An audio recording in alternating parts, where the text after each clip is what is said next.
Hey, what's up with it, man? It's White Boy Lockdown Radio. You see it, man. We got the old webcam on here. We have the merch. I've been doing big things, like stepping up my game, man. Since I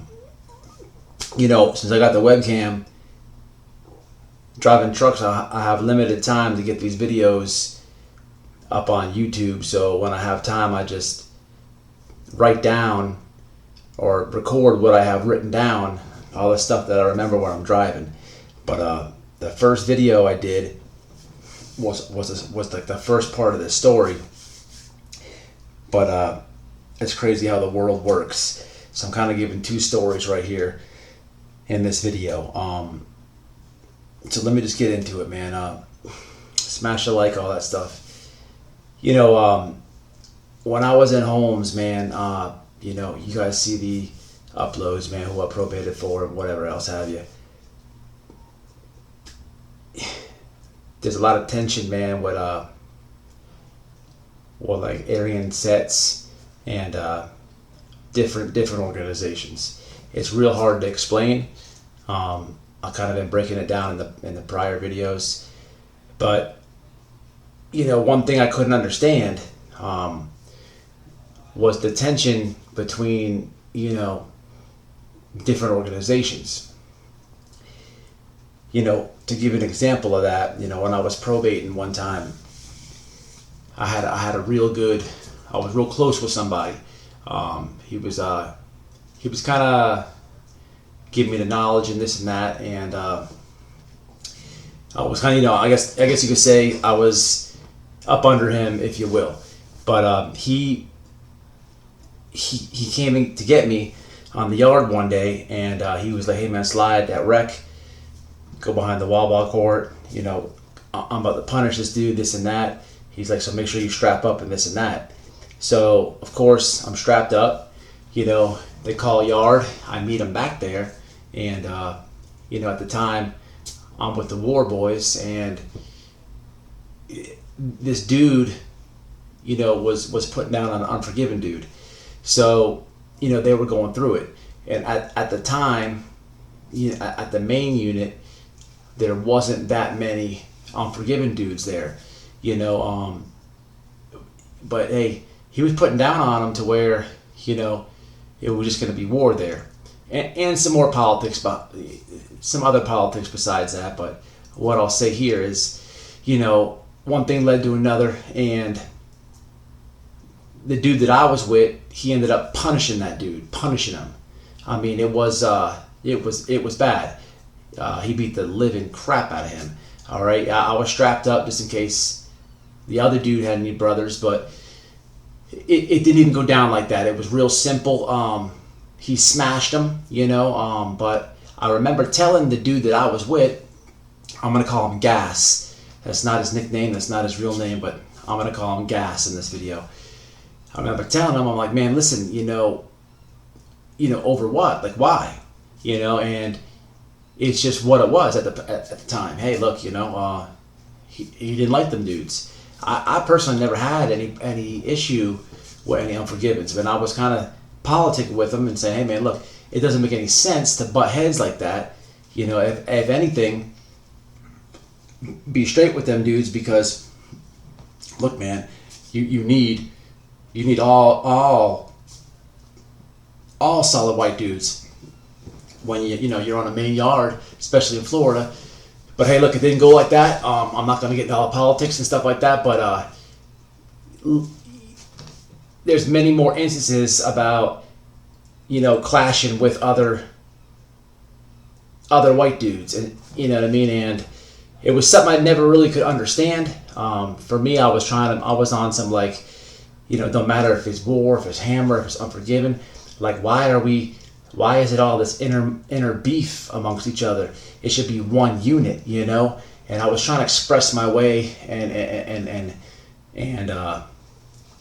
politic is best to make that happen. But hey, at the end of the day, it didn't go down like that. So as time went on, I got real close with this dude. You know what I mean? And we went through a lot of things together. It was somebody is a personal friend of mine, and we still talk all the time. But when you're in prison, you're gonna move around, and it could be, you could be in the same. I was in the same dorm with this dude and the head at one time, and it was a kitchen dorm. But I went to confinement. He went to confinement. The head went.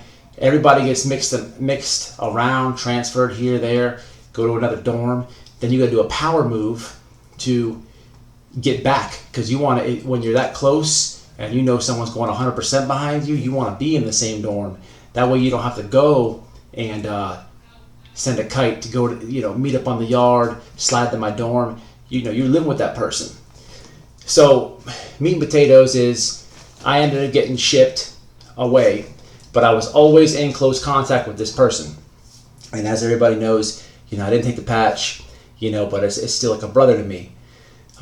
So, fast forward to where I'm out now, and, prison is behind me, but there were certain people, that I always stayed in contact with, even to this day, and for the people who have been in prison before,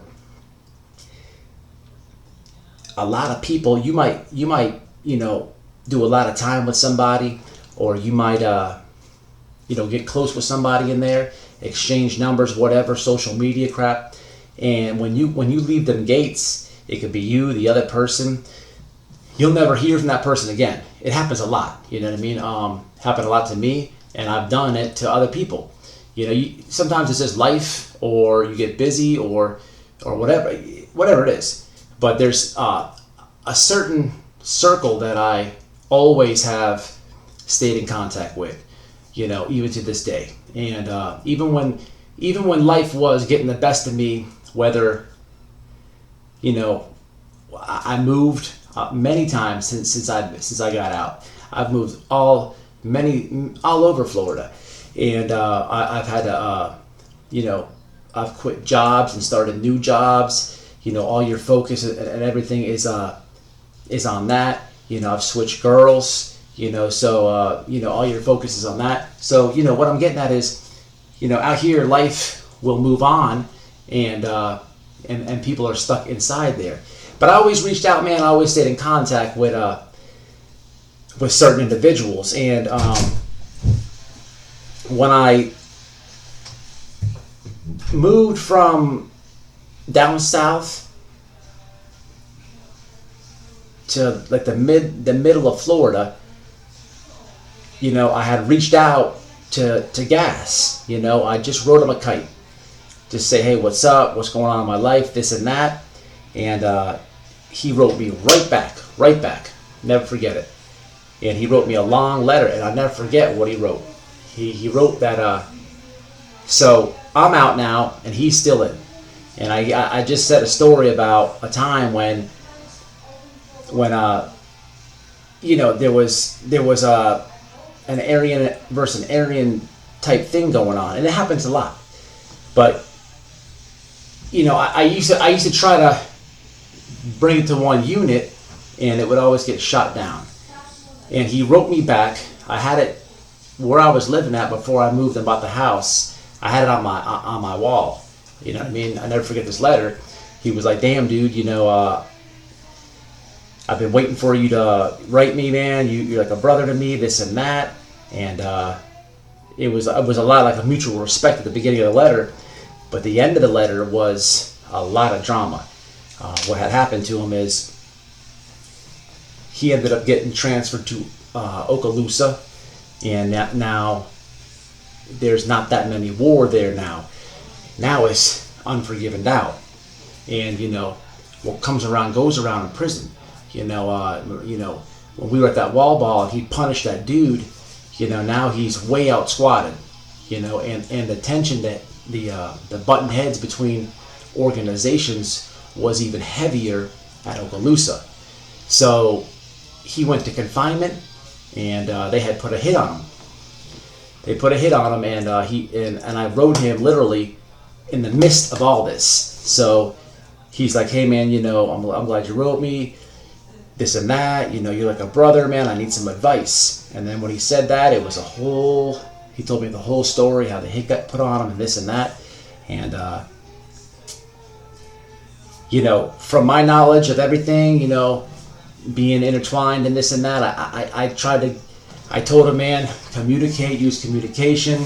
You know, I tried to tell him the best avenue to go about this. It wasn't easy. I didn't have all the magic answer. You know, they put a hit on him. You know, and meat and potatoes is he ends up getting out of confinement, and you know, he steps to the head over there, and you know, they end up working it out. The lift gets off him, but they do take him up through there, man. And this dude right here, you know, I seen him one time. Folk broke his jaw behind the wall court, but besides that, I never seen him lose. I mean, he took that one L. It was before I was at the same camp with him, but you know, it's crazy how things work, man. Talk about karma. You know, when I got that letter, it was that it got real, because you know, I almost lost a friend. You know what I mean? Here I am. I'm in there with him. You know, back against the wall with him. You know, and we get split up, and then he gets jammed up on some craziness. You know what I mean? And he don't have like no soldiers with him. You know, but it's crazy times, man. He ended up getting out of that situation. You know, but hey, man, them dudes remember. You know, word spreads in prison. Word spreads. You know, you can get into something at this camp and think that you got to transfer, or think that you go, you know, wait to a new camp and have a fresh start or something. It doesn't work like that. You know, people have phones, and word gets sent quick, man. It's just a crazy thing, man. But salute to him. He's doing better now. He's almost coming home, and he's real short right now. I don't know when this thing's gonna upload, but he's super short, and he will be on the channel. You know, so we look for that. But it's a quick one, man. You know, it's you never know, man. It went from hanging out to him to him having a hit on his life, and it's like I wrote him just in time. I used to have that letter on my wall in my old room, but when I moved from coast to coast, I threw a lot of shit out, man, and you know, unfortunately, that went with it. I also lost my little address book they give you in DOC, and my photo album. You know, I wish I could get that shit back, but it was a real fast move, and I'm glad that I did it, but I did lose some valuable shit. But man, hey, look, it's just a quick one, man. You know, this is the subject that we're talking about, so I'm trying to get in it and talk about it as best that I can. Man, check out the description. I got the IG, we got the webcam, we got the merch. Join the members, smash the like, stay out, stay safe, stay solid. Until the next one.